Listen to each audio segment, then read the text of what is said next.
Hi, I'm Lorenzo Barasti, and welcome to Chicago Crystal.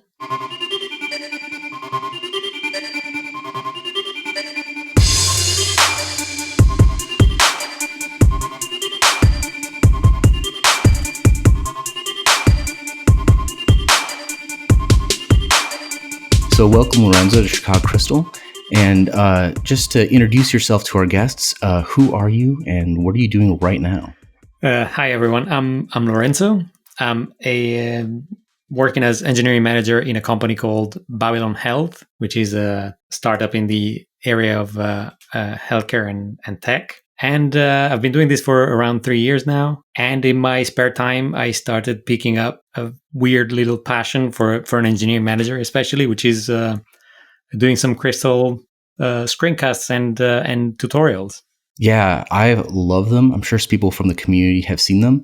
Have you been an engineering manager for 3 years and an engineer before, or are you just at this company for 3 years? So I joined the company as a Scala engineer, which is an interesting angle to get into an engineering management role. And then after a few tech leadership roles, I got given the opportunity to get into the management track. And since then, it's probably been around almost 2 years now. Okay. I did notice some Scala in your GitHub history. Yeah.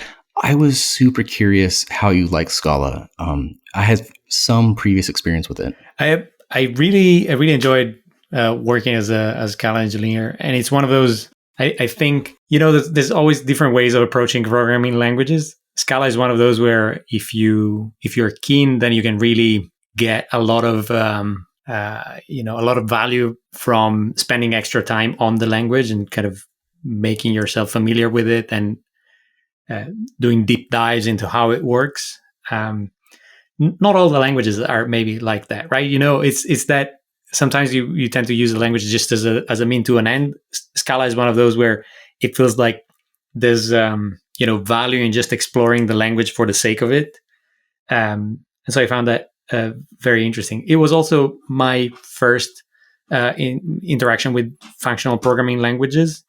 So that was very important to me. But also I sometimes find a bit weird how people don't see the functional aspects of Ruby. I've had some previous experience with Ruby, and Ruby was actually the language that got me into programming in the first place. And so a lot of the time when people feel like functional programming languages or the paradigm is very different from what they do, and then you look at the Ruby code they write and you go like, well, you're already doing some of that. So that I find interesting. It's very true. Yeah. Okay, so we've kind of covered a few things, but let's back up a little bit because I feel like Scala kind of fits into some of your history that I've seen. So how did you get into programming? So that was probably during my university years, quite a few years ago. And I remember that at the time, I wasn't too fond of the concept of programming in itself because I couldn't really see the point. I was studying mathematics at the time. And my first real interaction with programming was working on C exercises, maybe a bit of C++ at some point. But it was mostly that sort of low-level programming where you're trying to figure out what will be printed out of a for loops, for example, or something like that. So you're interested in the details of the language, but you're not really doing anything useful with it just yet. And then I think an event that I found a bit like a moment of revelation was when I faced C++ and object-oriented programming for the first time during one of the courses at university. That was the first time where, for the first time I could see the link between programming and the real world. So the idea of modeling things in the real world into a program did really make a big difference for me. And then also maybe something I should mention, something that really kind of changed things was also a friend of mine lending me the book, The Well-Grounded Rubyist, around the same time. Oh, yeah, that's a great book. Yeah, that was like really, again, sort of a revelation-like sort of moment, because the more I read through that and the more I was like excited about these amazing concepts. And when you read about something and then you feel like you want to go and try it straight away, so it's like, which is definitely something you don't get when you do for loops on C code, I guess. Or maybe it depends. That totally makes sense. I feel like the style of your videos now kind of maps to the well-grounded Rubyist in like an interesting way. Like I can see a little bit of that lineage. You definitely approach videos a little differently. So you were going through college, you were doing a math. I see that you did either, was it a master's or a PhD? I know you were a Yeah, dissertation. no, a master, just a master. Yeah. Just a master's. And it seemed like after you got out, what did you do next? At that point, I think at that point I spent a very very little time within the university environment, within the academic environment. I'm actually very very like looking back, I'm very proud of the fact that I was able to take part in programming courses for the new generation of mathematicians. It was like a very brief experience, but it was also it was an interesting time because it was the first time at the university I went to where we introduced programming with Python rather than with C. And so for the first time ever, the focus of these very introductory courses for people who were like 18, 19, 20 years old, the focus was no longer on the, theoretical, maybe a bit dry aspects of the programming languages, like again, approaching C for the first time, but it was more about like looking at how programming could unlock things that a mathematician might be interested in, like modeling or simulations and things like that.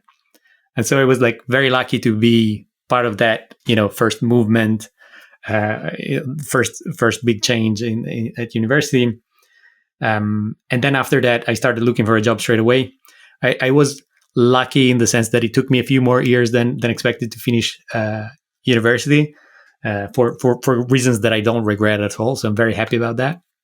But it was also good for me because looking around, I could see what my fellow mathematicians were doing after university. And I could see that it wasn't necessarily the sort of job that I could see myself doing in the long term.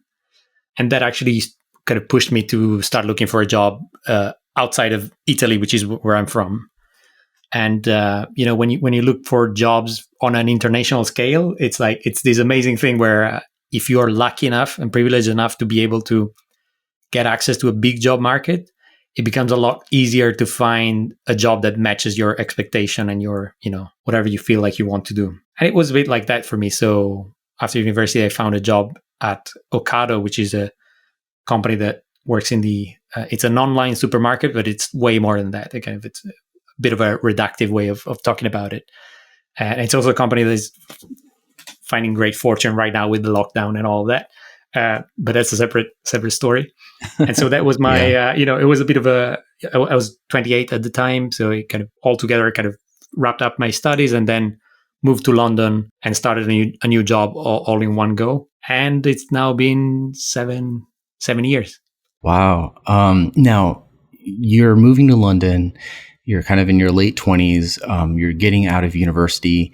So there's a lot of changes in your life. And you're also mostly familiar at this time with C, C++, and Python, which is a pretty big range of kind of domains in programming, but not kind of where you're at now. What did you do for this company and kind of how was it moving to London and just being in a new culture and hopefully around new programming ideas? It was quite quite intense. Something very interesting that I tell to everyone coming out of their studies and coming out of their college years is how it's very interesting how much we think we know when we get out of our programming courses and all, and then you kind of had this hard impact with reality, and you see how different the reality of a job actually is. And I'm not talking about it I look at it as something very like I approached work and working at Ocado was very exciting for me, and everything was new, but it's just like there's this discrepancy between what you think about programming and what you realize is actually the things that are important. Yeah. And I'm not just thinking about testing or at all the possible levels, which for some reason is something that at university, I think in one way or the other gets neglected. But I'm also thinking about, the trivial things like becoming familiar with Bash scripting or traversing logs that are gigabytes big and you have to go through, less syntax and stuff like that, grabbing between different documents and things like that. And that was extremely useful. Like even just having to connect through SSH to remote machines and stuff like that was such a big diversion from the idealized version of the work where you're just bashing in code and committing your code, and that's job done, right? So that all that sort of diagnostic and monitoring and tracing side of things, observability side of things, it's so hard to get any of that before you get into a real job, I feel. Yeah, I 100% agree with you. This is something that like has come up with training people kind of coming into the industry, but there's so many topics inside what you said. Just even like getting those light bulb moments kind of over and over again when you step into the professional environment, but also just hosting, platforms and software that runs for a long time. You're not just turning in something, you're operating something. Yeah. It's just a completely different mindset. Absolutely, yeah. So were you doing mostly back end, front end, native as in Android or iOS, or what kind of tasks did you have at this? What kind of like programming mindsets did you kind of enter into this new job? So at the time, the job was mostly a Java based tech stack that we were dealing with. We were operating a massive automated warehouse, and so we were writing the software that was running on the top of the PLC, and so very low level protocols, and all of that software was running on the JVM. And so at the time when I joined at a very exciting time for the company, because they were already at a point where they were transitioning from a lot of PL/SQL code into Java mostly, which was good in many different ways. And also I found myself joining the company at a time where they were on the verge of a big replatforming. And that's how I got into Scala for the first time ever. Really? Yes. Oh, so you got into Scala pretty early, like within your first job out of college. Yeah. So that was maybe 2014, I think, or maybe 2015. And it was, for someone who has been in the industry for so little, it's such a huge opportunity to be able to, work on greenfield projects, like where exactly what you need to build. So there's clarity on that because you're redoing something that has been built before, but you're doing it with an open mindset and kind of with with the ability to experiment and iterate on your solutions, right? And I also remember at the time when I first approached Scala, I remember approaching it in the way many Java engineers approach Scala, which is one where you're just looking at it from a point of view of, okay, let's see how this can get me closer to where I need to be without spending too much time investigating the language itself.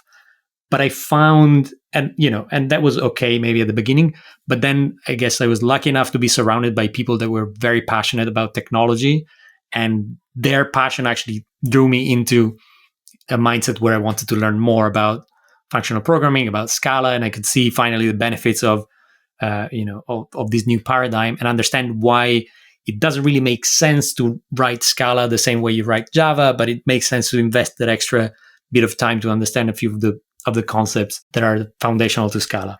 So yeah. Interesting. I was on a team a little bit before you picked up Scala, and we never really crossed that Rubicon. So we didn't have the same experience with Scala that you had, but it definitely changed some things in my career and just understanding and working with different technologies. Mm-hmm. So this is kind of your entry. You've gone from C to Python to Java, and you haven't really done much functional, but you've had a lot of other kind of training and mindsets. And then you go to Scala and you really pick up this like functional mindset. Kind of, how does that like affect your programming going forward? Does that affect like the projects and kind of choices you make? I think maybe it does. I think one of the aspects of picking up a language like Scala and getting into the functional aspect of it has to do with the fact that you end up questioning some of the opinionated approaches you see in other languages. For example, Ruby, picking one among others, right?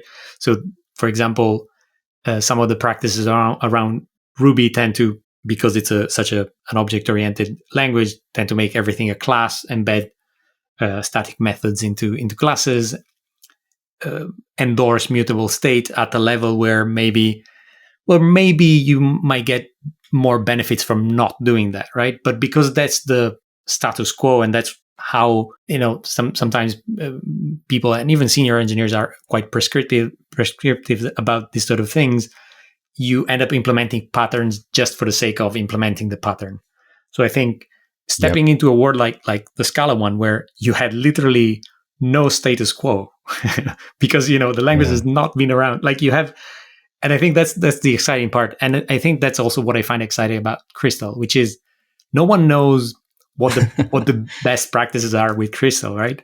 And in the same way, no one knew what was the best way of structuring a Scala application for the web or whatever, right? So you just had people's opinion, and I still remember these heated debates around the Scala community around dependency injection, for example, and what was the best way of doing that, and the cake pattern and implicit resolution and stuff like that. And it's so funny to look at that retrospectively, because things have changed so much. Like even the thought leaders in the area have changed their minds so much over the arc of 5-6 years. And you can literally see how things were being, like best practices were being discussed and understood as you were approaching the language, which is super exciting. It's really cool to see a language and the community kind of grow in its understanding. I love what you said about the pattern kind of mindset in different programming languages. I find that there's a tendency to do pattern-driven development, and I'm not sure it's always a benefit. But I'll step off that before some people get really mad. But I think what you said about functional programming and kind of class or OO programming is kind of something I haven't really thought about too much before, or haven't at least vocalized, which is that I feel when I think in OO terms, I think a lot about interactions and message sending and kind of propagation of certain things. And the little functional programming I've done, and to be fair, I'm quite novice at it, I think more about the shape of data and what does the shape of data look like as it passes through certain kind of parts of my program. And I think that's a very healthy way to look at some high data workflows, because it really does affect things like performance and just in general, kind of how you're actually computing like that specific data. It's good for data workflows. Absolutely. Yeah. And that's also something that actually got me interested in like exactly this idea of looking at data pipelines as an opportunity to work with, or to use a functional approach and to experiment with concurrency paradigm around sharing node data between different threads or fibers or whatever we want to call them, was one of the things that I found compelling about Crystal concurrency model, for example. Yeah. So let's start moving towards that. So you were working at this company, and then how did you find your way to Crystal? Funny enough, I think, so my day job doesn't have anything to do with Crystal, as much as I would love to have some of that in my day job. And when I looked at, I've been having a blog for a few years, but I've not been very active on it. But if you look at the first article I published, it was an article about running Crystal scripts, and it's maybe from 2016, which is I find that mind blowing, even myself, because I don't even remember. Like to me, it doesn't feel that old. And also, there was a bit of a hiatus between, there was a break between me having a look at the language, experimenting a bit with it, and then going back to the language after 1 or 2 years, actually. So there was this kind of introduction to Crystal as a language that had the potential to let me run scripts much, much faster than Ruby. And I remember doing a presentation at the London Ruby user group at the time, because I was really excited and I wanted to share this idea that you could take a particular Ruby script that was taking 5 minutes to run and make it run in, say, 30 seconds or like 10 seconds, right? I found that really, really compelling. But you can see how, even like just reading that article that is still up there, how far I was from even like thinking about Crystal concurrency model. I don't even know if at the time there was much work what had been done around concurrency in Crystal. So it was just maybe a bit premature for me to, like, looking at the language was just something that I did out of curiosity, but then never followed up. Okay, so your blog was around 2016. I didn't check. I mean, I've seen them, but I don't remember. When was your first YouTube video? So that was, I think, October 2019. So just around 6 months ago or something. So there was quite a break in between there. Yeah. That's what I find completely. Oh yeah. So I'm looking at the blog post now, and so the first article is from 2017, April 2017. is my first article about Crystal. And then there was like a 2.5 years break where literally nothing happened from a Crystal point of view for me, like in my Crystal journey, I think. Okay. And then you were talking earlier about data pipelines, kind of concurrency, and what got you interested in that aspect of Crystal? I really struggle to remember what was the instigator of that, even though it happened relatively recently. I think part of it was the fact that I used to be quite an active member of the Ruby community here in London, active in the sense of someone who attends meetups very often. And then when the Elixir meetup started, I also started occasionally taking part in that. And these are great environments to exchange ideas and hear about what other people are working on. And I think it's in the context of one of those meetups that I've been, prompted to have another look at Crystal. And then something, I think, just something just clicked when I looked at the fact that Crystal was advertising itself now as a concurrent language with a concurrency model based on communicating sequential processes. It was the first time ever for me, like, hearing about that particular concurrency model, and I started being curious about what the implications of that model could be on data processing and on the way you structure your concurrent application. But I wouldn't be able to kind of think about the precise thought that led me to investigate this further. Okay. And I'm going to do a plug for you. Your explainer on the Crystal concurrency model, that is a YouTube video, is a great intro for anyone that wants to initially approach this. I find Crystal's concurrency model to be great, but I had a little bit of a hard time getting into it. It didn't entirely click for me until kind of I had written a few programs. But your explanation about desks and windows and about kind of how Crystal's concurrency kind of works was just kind of a really good kind of baseline for anyone that wants to start on this. Thanks a lot. I'm going to stop. Yeah, you're very welcome. But I'm going to stop trying to explain it. I'm going to let you explain it. Can you kind of go over kind of what you think about Crystal's concurrency model and kind of your revelations and your great art about it? What I found interesting was, I think, when approaching the problem was, so I mind that I was coming from a few years as a Scala engineer, and Scala adopts this very interesting concurrency model, which is the actor-based communication model, and it's a model that some people are familiar with because of their experience with Erlang or with Elixir, and Scala has its own take on the implementation of the paradigm. And one thing that people don't know, maybe when they hear people talking about actor systems and actor-based concurrency, is that it's really hard to maintain these sort of systems, because the fact that they're based, like that they acknowledge the existence of distributed systems and they actually are designed to perform well in very specific conditions and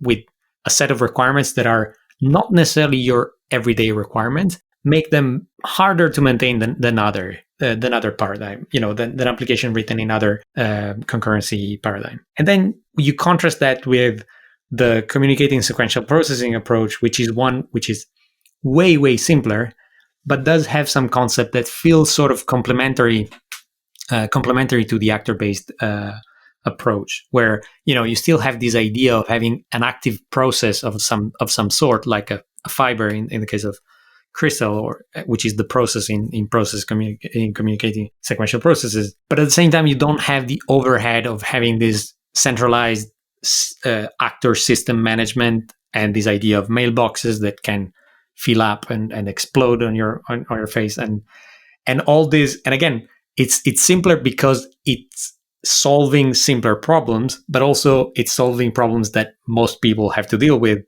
as opposed to maybe the problems you have when you're building highly distributed systems, which I can guarantee you is not the regular use case for a lot of engineers, right? And I don't know how Yeah. much this also comes from my experience at Ocado at the time. It was really hard for some of our, for some of our engineers to simplify the way we were approaching some of our problems, because when all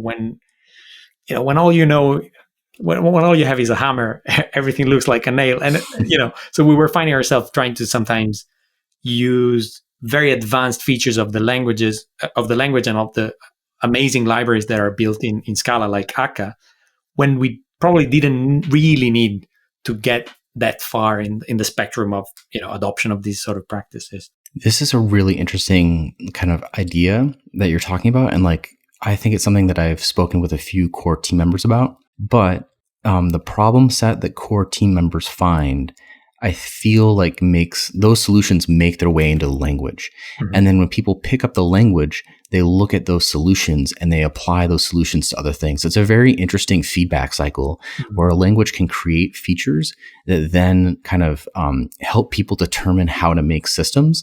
And sometimes those are over complex or under complex and or too simplistic. And it's a very interesting feedback loop between like design and implementation. And if the language provides a tool to use it, will you try to use that tool in a way that maybe works or doesn't work? Yeah, but it's kind of cool that you were looking into all that. Let's hop back to the distributed system idea. Yeah. Now, I've worked with some engineers that have read blogs about highly distributed systems and some of their kind of ideas and some of the blog posts around it.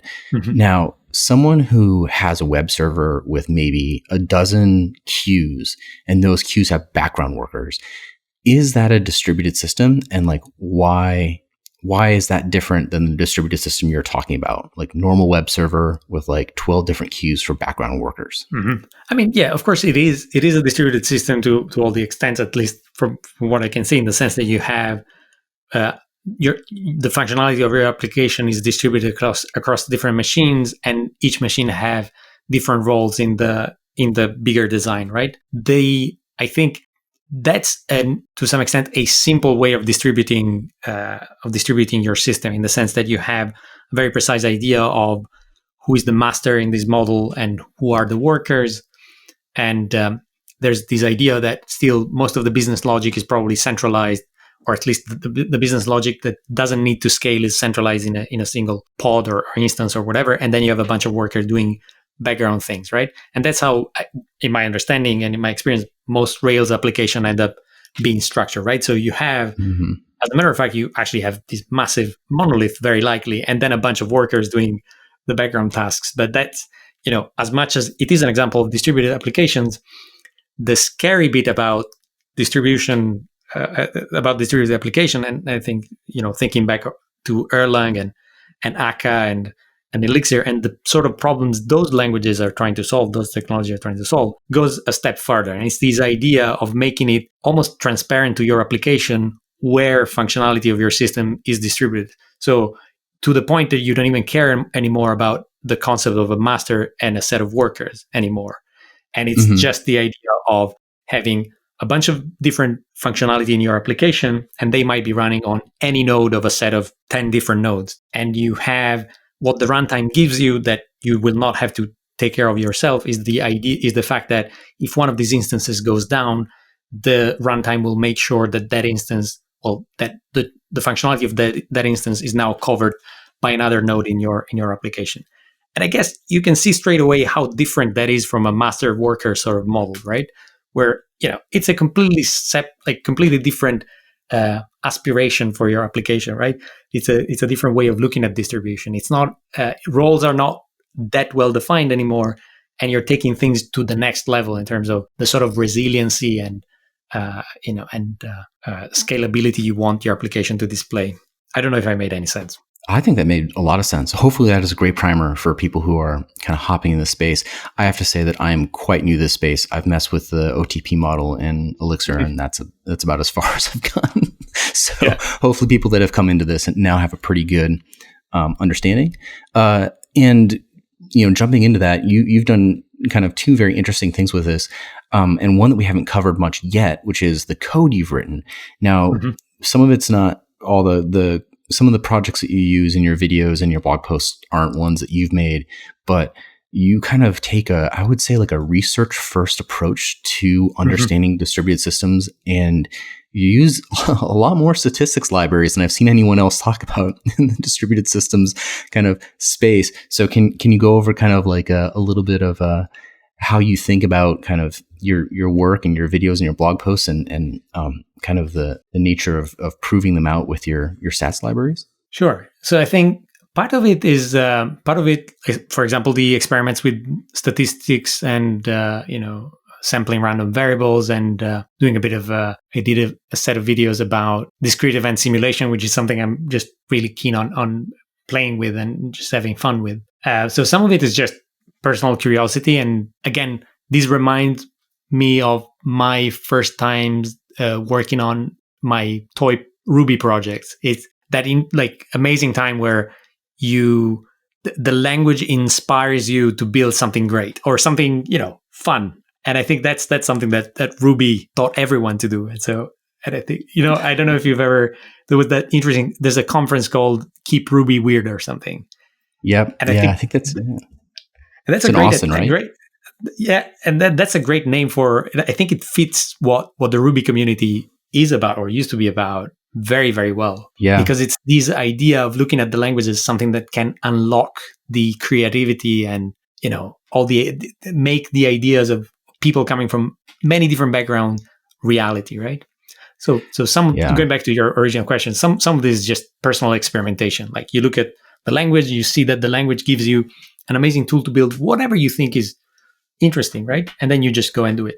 No, and then there's another part to it, which is, I think, partly what justified the live coding a URL checker in Crystal series of videos, and partly was justified doing a blog post about the select statement in Crystal, and also the same idea behind the intro to concurrency in Crystal, which is by being part of a Crystal community, what you realize very, very quickly is that because the community is so young and because the language is so young, there are many gaps that can be filled in terms of how should I do this one thing. Like defining good practices is much needed in the community, I find. And if you look at it from going back to my first experience with Scala and writing Scala, in a community that was relatively young, you have this great potential of being not only a trendsetter, but just define practices that will be then adopted by other people. And you're not doing it because you have an inflated ego, or at least I don't think that's the moving reason. I think it's more about looking at how people struggle with some concepts and thinking, hey, I know how to help there. Like I can give you an answer to that, but it's not enough to just answer.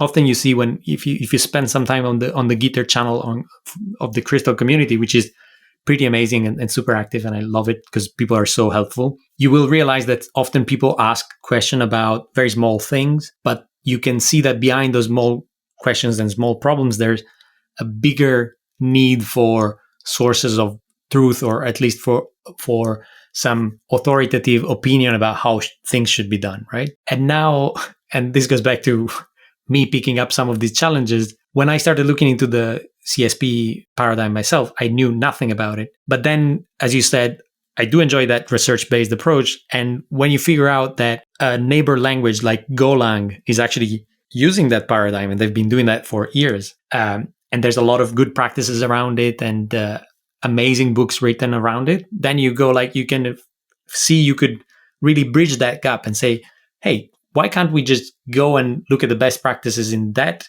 language and then learn everything we need to learn, and then try and translate those practices into this new language, which we think has better potential for some applications, right? And I think that's how the video came into being, I guess. Yeah, I want to jump back a second here and talk a little bit about the resources and content inside a language. That I feel like really pushes forward the kind of acceptance of a language. And it's interesting because Crystal actually provides a fair amount of, like, they have a Crystal book. They have kind of more content available now than, some of the resources I had getting into some programming languages.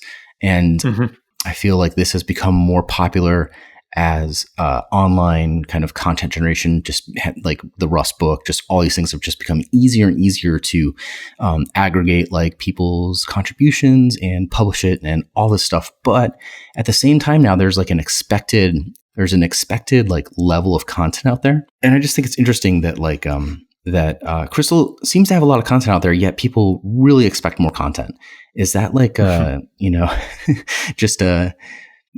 just things have become easier nowadays and people expect more, or what is it that people are really looking out of like the content that's out there? Do you have any idea? I mean, that's an interesting question. I think on some topics in particular, people are right to ask for more, and it's not. And I think it's not fair to require that it's the core team that should develop those resources, right? And I think maybe that's a transition that hasn't happened yet in the Crystal community. But I do hope that some of the content that I've created helps people feeling like they can also create content and help other people getting on board with the language. Because there's always this interesting difference in the roles of the maintainers of the language and then the role of the users of the language, right?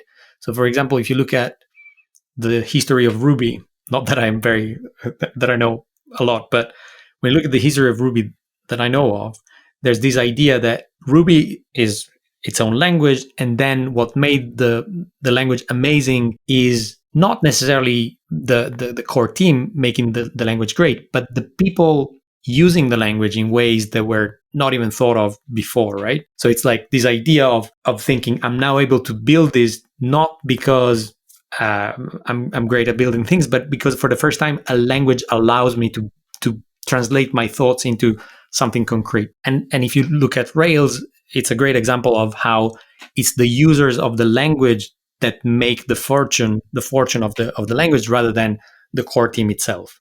So I wouldn't wait for the core team to come up with amazing ways of using the language, because that's not their job. They're doing their part in providing people, creative people and engineers and developers, hackers, whatever, with an amazing tool to build amazing things. And now it's up to the community and the users to show other users how you can build amazing things with that particular tool. I think that's a really great perspective.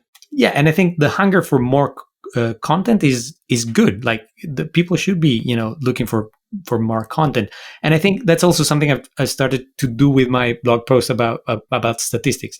I've worked on a statistics library myself because I couldn't find one that was maintained and active.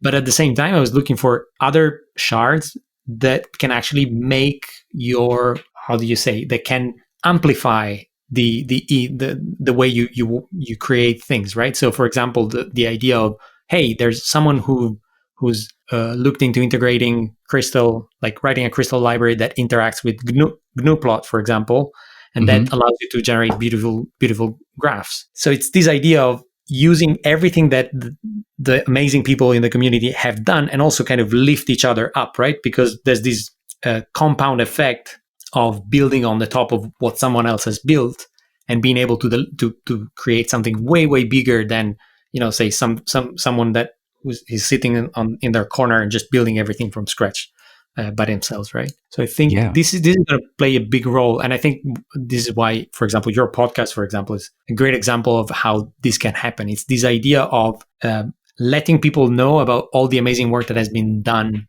already so that they can build on the top of these things. Well, thank you. Yeah, it's been very fun starting this podcast, and I've learned a ton. We have some more episodes coming out, and hopefully people will learn from them and also see me learning on the podcast sometimes in real time.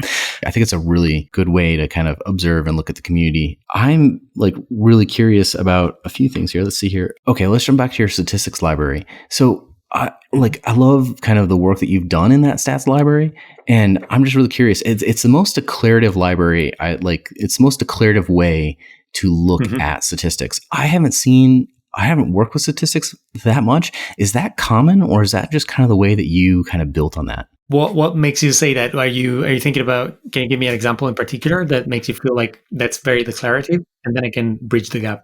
Yeah, from some of your examples, you would do something like say, the standard deviation should be this, and something should be like this, and then you run it and it kind of generates that. Is the way that you did that was actually pretty interesting. I don't normally Uh-huh. see that. Uh-huh. Is that something that you kind of came up with, or is that kind of a port of other types of libraries? I think it's something you will probably see in other libraries as well. If you go to the README itself, I've mentioned all the references, all the resources that I've been kind of pulling from in writing the statistics library, and I did feel like I had to make some tweaks to how, say, Python approaches some of these. As you might know, Python is one of the most comprehensive statistical libraries ever because that's one of the main reasons of Python's success. I feel that's pretty non-controversial to say that the way Python allows data scientists and researchers to explore data and build models and so on is what really makes the language still relevant after so many years, right? And so Mm-hmm. learning from the best in the space is probably the wisest thing to do, right? Going back to the idea of not trying to reinvent things from scratch. And looking at how the statistics library in NumPy is structured, I don't think there's a massive difference between what you see in the Crystal library and what Python does. There's maybe a bit more the idea of making distributions reusable. So this idea of defining a normal distribution with a particular mean and standard deviation, and then once you've frozen that set of parameters, you can reuse that distribution wherever you want, which is not something Python approaches in the same way. But other than that, I think from what you were saying, I think you were maybe something that captured your attention was that idea of generating random data and then having expectations about what the data should look like. Yeah. Which is maybe a bit of a, it's something you get used to do when you think about mathematics. Like you end up, when studying mathematics, you often have expectations and you think, okay, now I think this is what the numbers should show. And if the numbers don't show that, you're then puzzled and go like, well, okay, now it means I've not understood what I was trying to accomplish here. Yeah. So here, I think the approach is the same, right? So let's say, okay, we're going to be sampling numbers from a normal distribution, and then if it doesn't look like a normal, like a bell shape, then there's something wrong with what we're trying to do. Like we thought we were doing something, but we're not. You see. I like the way that you do it declaratively, and then you kind of produce an output, look at it, try to explain it, consume it. It's just a really good cycle. I think the Python community has done such a good job of kind of building their community over the past I guess almost 5 to 10 years since I've really seen it. I know that it's been around forever, but they've really built a pretty cool community. I'm a part of Chippy here in Chicago, which is Chicago Python, and I find their kind of community building efforts to be really good. They do a fair amount of content generation, kind of things that we were talking about earlier, where they can produce materials in which you can, go online, look at something very complex, like how to, categorize pictures. And you can basically start with an article, start with a web app, walk through it, and at the end be categorizing images. And I see. I think that that's something that Crystal it would be awesome if it built towards that. But I guess what like the big questions we need to answer are, what are the massive inspirations for applications in Crystal? Kind of what you were describing earlier with Ruby and other languages. Like, what is it that you are inspired to create in Crystal? And then how can we create those flows to just really get people engaged and excited about them? Absolutely, yeah. What was the thing that really got you inspired in Crystal to build? I think this challenge of looking into a different concurrency model than I had ever seen before was a big part of it.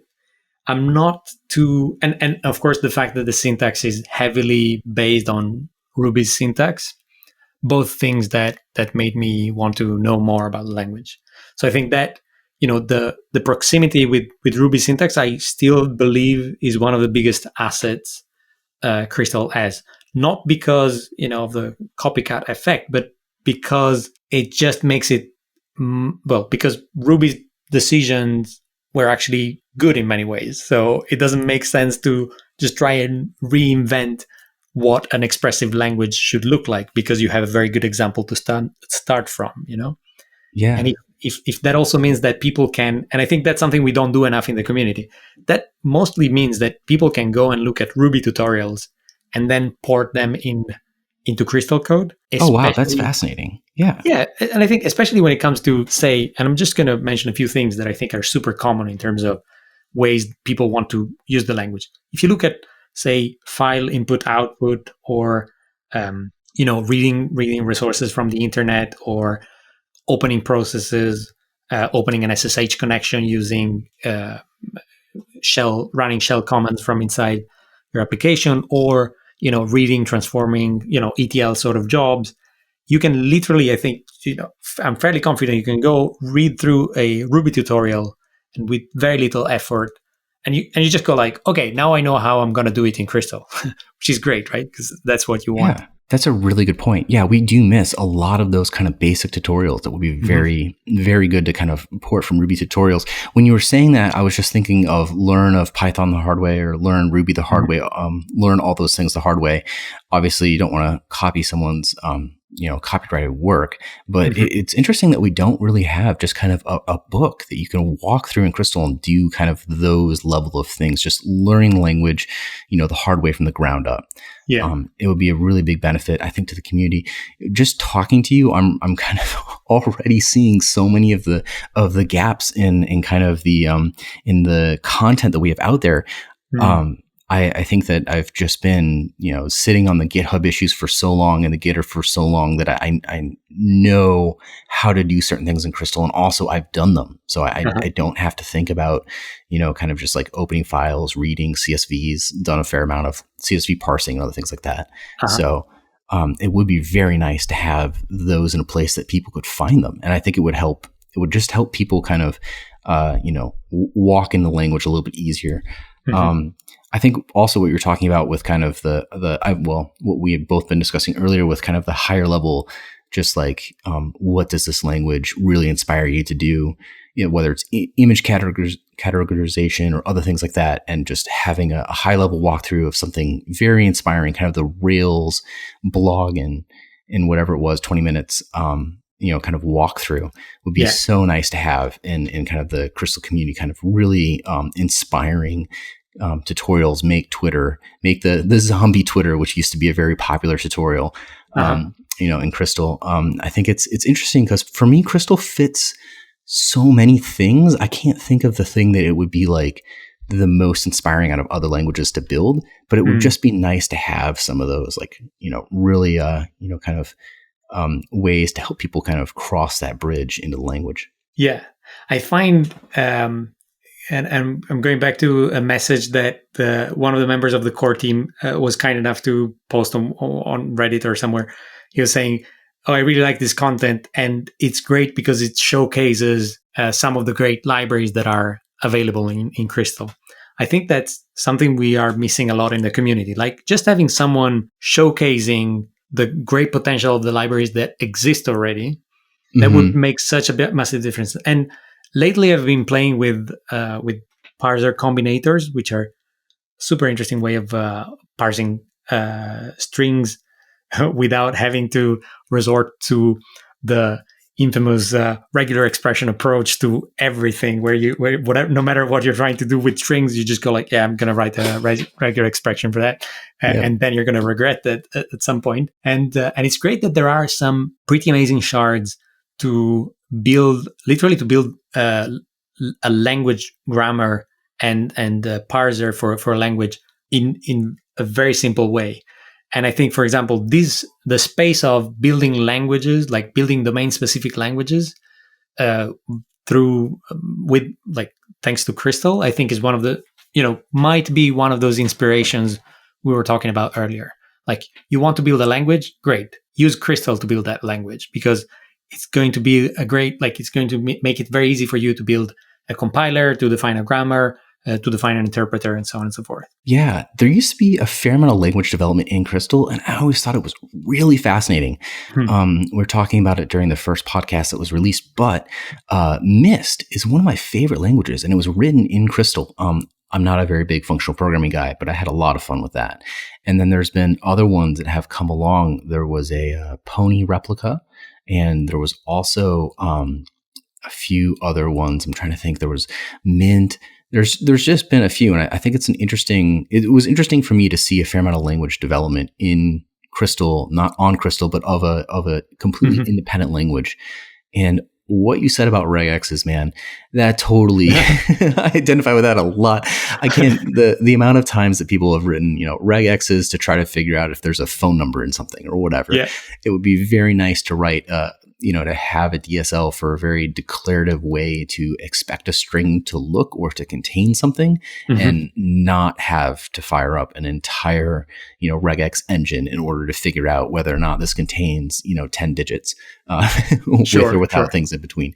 So it's very true what you're saying. Yeah, that would be a really cool addition to all programming languages. But yeah, I think there's a lot of things that the community can do. I think what you were saying about showcases is, right on the head. I think that it would be so nice to have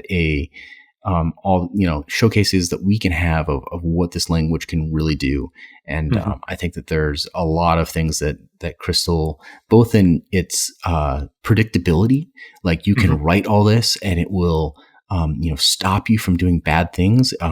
Its performance, its flexibility. There's a lot of use cases I think Crystal fits well in. So finding a good example where all of those areas kind of Venn diagram over each other, and we can really show just such the power and like the efficiency and the predictability of Crystal would be very nice. Yeah, definitely.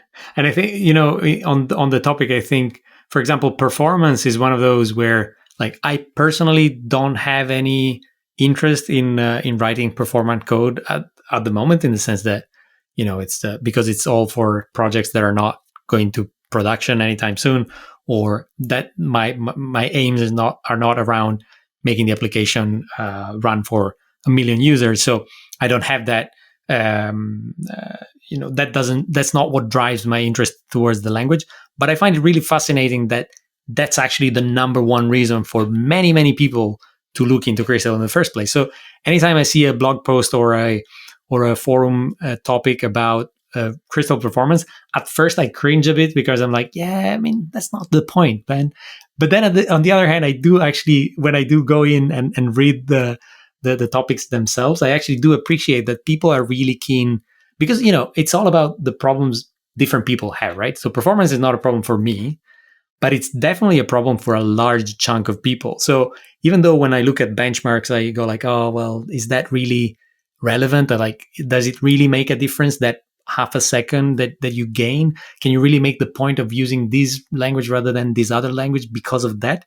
But actually the answer is yes. It's just that it's not a problem for me, but I do see, when you try to put yourself in someone else's shoes, you do see how that's a very compelling argument for, yes, let's use Crystal for this problem. Yeah, I feel like I'm a little bit of that person, but I would say that for me, it hits a certain spot where I feel like a well-written program, a program that is, has no code smell in a way, a program that is, that's doing exactly what you want to do. That's just that I feel good about. It is a high quality program, is also a performant program. And that's just, a part of like the thing that I would like to promote in programming, is that, not only does it have to, look very nice and be structured very well and the data flow very well, but it has to be fast. And like, that is not something that all people kind of, have the desire to do, but it is something that, if I had all the resources at my disposal and I could talk to my project manager and get them to schedule tickets, I would want a really, really fast program. And that's just a part of making it feel like a well-designed and well-implemented program. So I understand not everyone thinks that way, and that's not the problem you're approaching right now, but just as a shout out to all the people out there that are trying to get a performance into their workplace, or they just want to talk about it. It's something that some of us kind of are into, and totally understand if you're not. But Yeah. No, but I think it's just exactly about that, right? It's about, and I think that's part of building a great community. It's about understanding that different people are looking for different things and being very understanding of that. Unfortunately, you do see sometimes, and this is not a Crystal thing, this is true in general in engineering. How many times you're reading through a Reddit post or something, and someone posts something and they say, "Hey, I've built this," and the first comment is, "Oh, I don't need this." It's like, and you, I think that really does a lot in terms of it's not a great way to keep the motivation high in people building content and putting themselves out there to share things. And again, this is not my experience of being very very lucky with this, and I found a community that is super supportive. But I do every now and then look at answers in the Crystal forum or other forums where this gut reaction of just saying this is not for me, like I don't care, like even with performance, right? When someone says, "Hey, this is now slower," and someone goes like, why do you care about those 0.5 seconds? And it's like, hey, let's take a step back. And part of building this amazing community is understanding that different people are looking for different things, and that's just fine.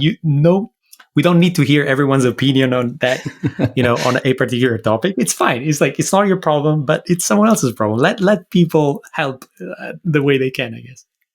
I think our community has just grown up in like such a really positive environment. I don't know. I know there's always people on the internet that you really don't want to talk with, or that kind of come by and cause a lot of negative feelings. But man, I've really enjoyed the Crystal community so far. I find it to be a very positive community. Absolutely, yeah.